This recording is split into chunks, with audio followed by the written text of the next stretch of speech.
Hello, in this video we're going to talk about permissions and what are the typical permissions for different types of employees. So let's get right into it. So for this employee here, it's a new employee. It's of course a sample worker, as you can see. So the permissions is divided into three sections. We have the Resource Center, Human Resources, and Task Management, and pretty much every function within the software is subdivided to allow permissions or not.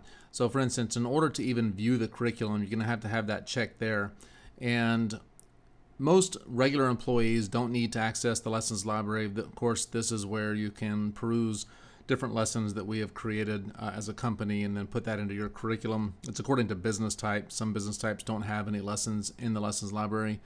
And then, of course, they have the Office Manual and the Continuing Ed as well. And, simply regular employees are going to basically be able to just mark topics as read, view the Office Manual, leave comments, but you're probably not going to have them edit or remove comments.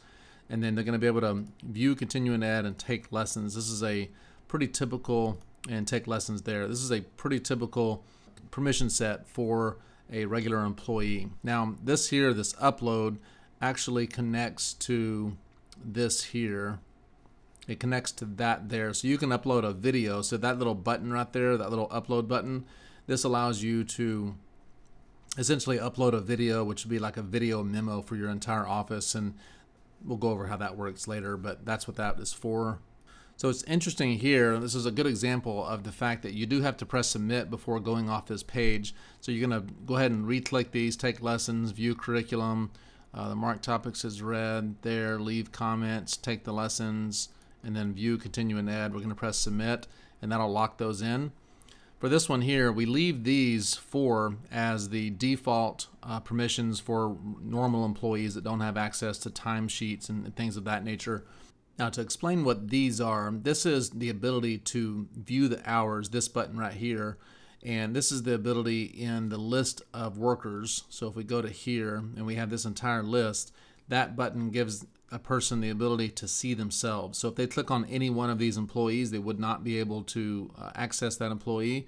But if they have the ability to see themselves, then they can click on themselves and then click on the hours. And this way they can query the hours and make sure they're correct for payroll purposes. There are different workflows that different companies do. Some companies allow the person to actually edit their time. So if you wanted to allow the employee to edit time, then of course you check that. And keep in mind that all activities in terms of time edits or anything at all is all kept in the history. And of course, if you expand the history out, then you can see, all the activities an employee does. So if you're afraid that an employee would cheat their time and whatnot, they have a history here that's not editable. They cannot, change this. We can't change it. They can't change it. So you could really investigate and determine whether or not they have done something dishonest. And if they have done something dishonest, that's usually grounds for immediate dismissal for most companies. If they're doing things with their time that are dishonest, they're potentially doing other things or would do other things that are dishonest within your business as well. So that's an employee that is better to be terminated than to stick around.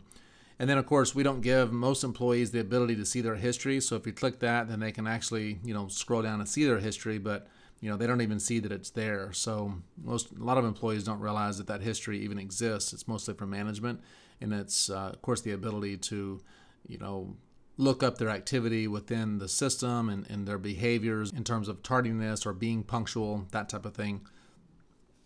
And of course, this button here, the select location, is the ability to select locations where there are functions that rely on locations such as checklists, statistics, the task manager, things of that nature. This button here, employees, allows them to see the list of employees. So that is basically this list here. It allows them to access that list right there and click that button. If that is not pressed, then they don't even have access to click the button. So that is what that one hooks up to there. And of course, this is all the human resource activities here. This allows you to add an employee or edit an employee, remove an employee, so on and so forth. And it controls these up here. And I do usually give curriculum test grades as permission for regular employees. That way they can go in and click this button there and see their curriculum test grades.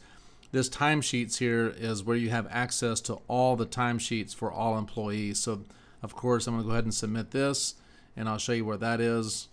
That is this button right here, and if you click that button, it's going to default to this past week's timesheets, and you'd be able to see the amount of time people have put in for the past week. And of course you can do date ranges and sort in different ways as well. The send timesheet, the edit timesheet, these are all, most of the time when people have permission for one of these, they're going to have permission for all of them. Today's clock in is where a person can see all the clock ins for a given day. So if it's a manager type person or position, they would be able to see all clock ins for the day on this screen here. So these are all the names of, in this particular business, of people who have clocked in for the day. So that is this screen here. Moving on to, we're going to press submit one more time, task management. So for this screen here, we have, of course, view the task manager, mark as complete, reassign a task. This, most employees have access to all of these here. Maybe not remove a task. It depends on how you want to hold people accountable and run your particular business. Add a note to the task, and see all tasks is again something for managers. By default, a person would be able to see all the tasks of the office so that you can just easily see where people are. So these are all the tasks for this business here. And then of course you can collate or sort by clicking that drop down there. And then we have statistics.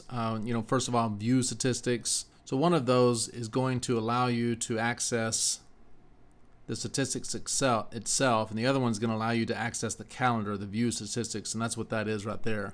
Then we have the export, edit, and then dashboard, and those connect to this. The dashboard, of course, is how you view the stats from a graphical standpoint. The edit form is how you set your stats basically and just determine what you want to keep. And the export to CSV is where you can export those stats to basically an Excel spreadsheet. Most employees would not have that capability, and most would not have the dashboard capability either. So basically statistics and view statistics for most employees. And then we have the checklist. This is basically pretty simple for most employees. You're going to have just the employee checklist that allows them to access that particular area. This allows you to create or add and edit a checklist, and that's pretty self-explanatory. And then we have events for the calendar. We have add an event, or add, edit, and then remove an event. So most employees would give them the ability to add and edit an event.